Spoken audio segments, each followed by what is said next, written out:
اعوذ باللہ من الشیطان الرجیم بسم اللہ الرحمن الرحیم۔ اللہ سبحانہ و تعالی نے فرشتوں سے فرمایا انی خالق بشر من طین، کہ میں انسان کو طین سے تخلیق کرنے لگا ہوں۔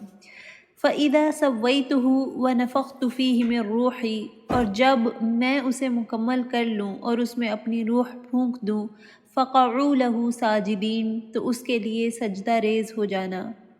اب اس آیہ میں اللہ سبحانہ و تعالی نے فرمایا ہے کہ میں اپنی روح پھونکنے لگا ہوں، تو یہ حقیقتاً نہیں بلکہ اکراماً بات کی گئی ہے۔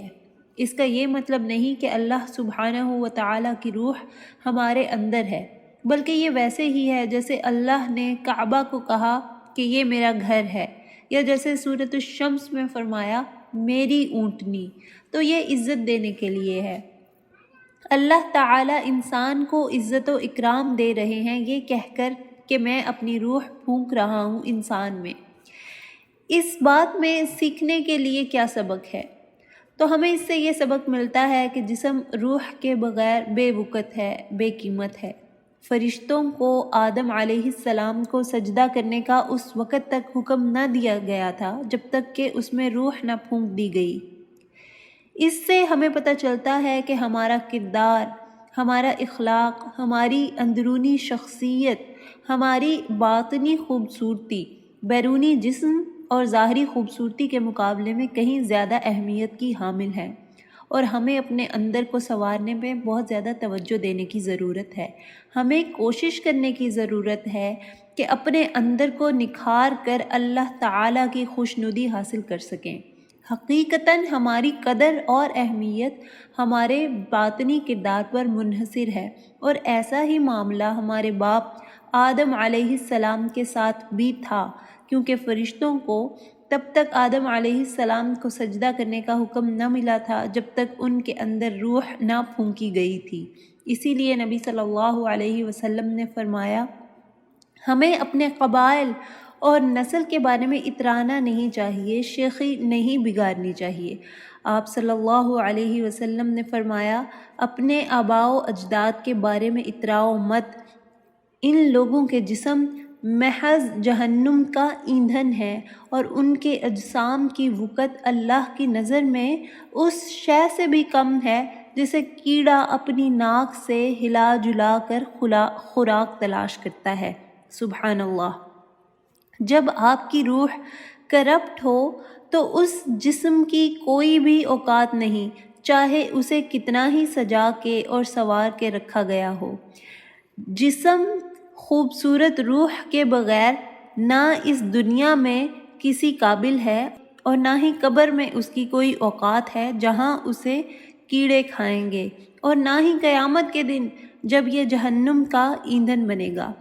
تو ہمارے لیے اہمیت یہ رکھتا ہے کہ ہم اپنے باطن کو سجانے پہ توجہ دیں، اسی طرح ہم اللہ سبحانہ و تعالیٰ کے محبوب بن سکیں گے، اسی طرح ہم فرشتوں کے محبوب بن سکیں گے، حتیٰ کہ باطنی خوبصورتی کی وجہ سے ہی دوسرے انسان بھی ہماری عزت کرتے ہیں۔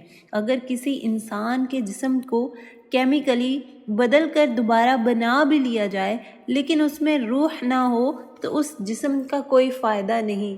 روح کی وجہ سے ہی انسان عام سے خاص ہوتا ہے۔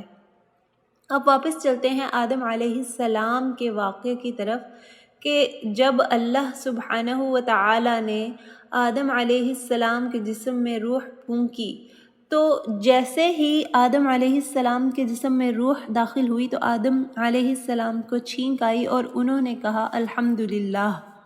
اور نبی صلی اللہ علیہ وسلم نے ہمیں بتایا ہے کہ جب انہوں نے کہا الحمدللہ تو اللہ تعالیٰ نے جواب دیا یرحمک ربک، تمہارا رب تم پہ رحم کرے۔ یہ بات بہت پاورفل ہے کہ انسان نے اللہ سے پہلی بات جو کی تھی وہ تھی الحمدللہ، اور اللہ تعالیٰ نے اس کا جواب اپنی رحمت سے دیا تھا۔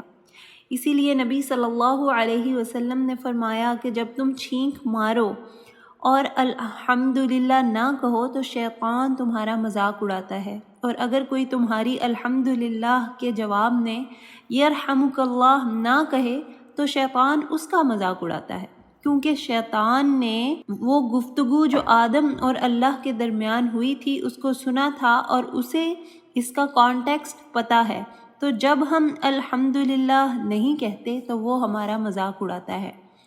جب آدم علیہ السلام کی آنکھیں روح پھونکنے کے بعد کھلیں تو انہوں نے اپنے سامنے جنت، اس کے باغات، اس کے پھل اور اس کی دیگر نعمتیں دیکھیں تو آدم علیہ السلام یہ نعمتیں دیکھ کر ان کی طرف لپکے، جبکہ ابھی ان کی روح ٹانکوں تک بھی نہ پہنچی تھی۔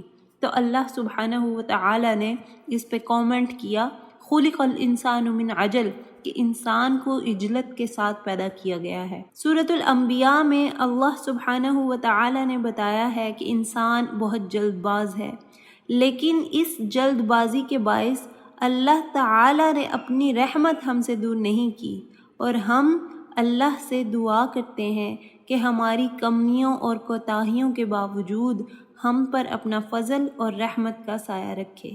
آمین یا رب العالمین۔